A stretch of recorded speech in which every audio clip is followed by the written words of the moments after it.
down the top three storylines I've got over the past week in basketball, man. Let's go with my number three storyline. Anthony Davis comments on the Phoenix Suns, man. Before the Suns played the Lakers this past Sunday, AD was speaking to the media. They were asking about his rehab and things of that nature. And he brought up saying that, that the Suns got lucky with their trip to the finals last season. And if he was playing, that it wouldn't have happened that way. And he knows that they got away with one. The Los Angeles Lakers are the most talkative ninth seed I've ever seen in my fucking life. Anthony Davis needs to shut the fuck up. Yes, they were up 2-1 when he got hurt, but do y'all forget that Chris Paul also was hurt in that series?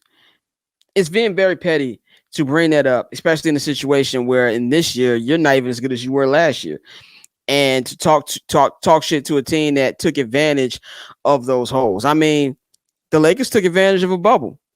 We can sit up here and talk. We can come here and talk about that ring's fluky if you want to go that way. If you look at every championship in the history of sports, no matter what fucking league it is, there's always a what if. What if this happened? What if that happened? So we can do that with every damn championship you want. You can do every type of sports thing. What if Michael Jordan didn't come back in 93? What would the Bulls have done if he never came back? What if he actually retired and kept that baseball career?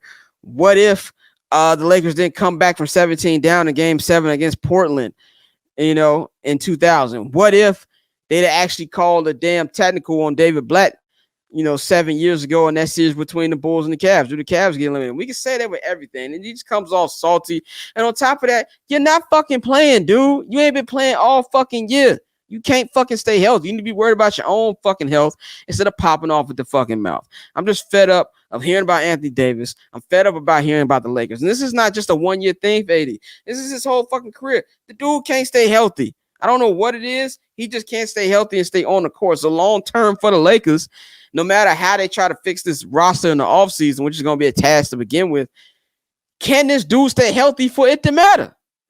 And I just need him to shut the fuck up and just, worry about his rehab, man. He's doing a little bit way too much talking for my liking, man. Number two storyline. The Philadelphia 76ers, I feel like I kind of leveling back down to earth. I mean, they started off pretty good on a 4-game win streak when Harden started playing after that trade. They're playing a little lesser teams.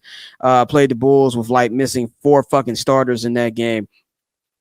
But now they've been losing to some other tough teams. Had a tough loss a couple of nights ago to the Denver Nuggets, getting out, and he didn't get outplayed, but had Jokic come in his house, win that game, and then you go out there, they got demolished by the fucking Brooklyn Nets last week. Lost to the Miami Heat. I still think the biggest problem with this team, and this has been a problem that's followed this dude his entire career, can James Harden do it when the lights are on? Which we have yet to see him do it. Last Thursday is probably one of the most hyped regular season games I've seen in a long time. And he went out there and had a horrific shooting performance. He passed Reggie Miller in the all-time 3-point shooting, but he played like shit. So when the lights are on, can he step up and actually do what he was brought over here to do? I don't know if he can. We haven't seen it his whole entire fucking career. And if you're looking at Brooklyn right now is not a team I want to face. I would stay out of that top 2 so fucking much if I was Miami or anybody up in that top 2. You don't want to see them. I understand we don't know what's going to happen with Kyrie Irving. Is he going to be able to play? Games of Barclays. We still don't know what's going to happen with that vaccine mandate rule. I still think that is going to get changed because now the Yankees and the Mets are getting involved. The Yankees got 8 players that can't play because they don't have the vaccine. And all due respect to the Nets, nobody in New York City really gives a shit about the Nets. That is a Yankees and Knicks town. So if anything, I think that maybe they have a chance to get it just because they want Aaron Judge and some of those dudes to play. But Philly, man, I feel like they're the team out of all the Eastern Conference real contenders. And when I say real contenders, I'm only counting Philly, Miami, Brooklyn, and Milwaukee. And really Miami is the 4th in those.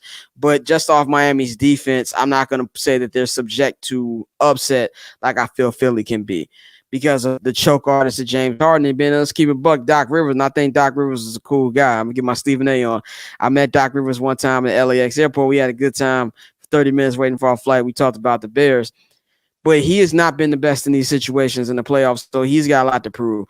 So I feel like there's any team who could go home in the first round or in the second round, it'll be the Philadelphia 76ers until we can see what exactly that James Harden can do, man. So I think all eyes are on Philly. They need to validate that trade somehow, some way, man. So I'm waiting to see how that's gonna go. And my number one storyline for the NBA is the return of the Warriors' big three, man. Draymond Green, Klay Thompson, and of course Stephen Curry played their first game this week against the Washington Wizards. This is their first time on the court, all three of them, in over 1,000-something days. It's been 3 years since time on the court together. It was Game 6 of the 2019 NBA Finals, man. That was only 3 years ago. We feel like we've lived 4 fucking lifetimes since then, with everything been going on, man. And it was just fun to see that three on the court again. I think this is huge for the landscape of not just the Western Conference, but the NBA, because I feel like Draymond Green is probably the most underrated player in the NBA. Just what he brings to this roster, not only defensively, but the offense looks much more in sync. And the Warriors were struggling. They were struggling tremendously without him. Steph has been shooting like shit. Klay has been having a hard time. And you get Draymond back for one game. We have one of Steph Curry's best shooting performances. He scores 47 points. 41 of those 47 was scored with Draymond Green on the court. Klay Thompson was getting better looks, and he just makes this team better. And I think they're back to being a legit championship contender. And if you're the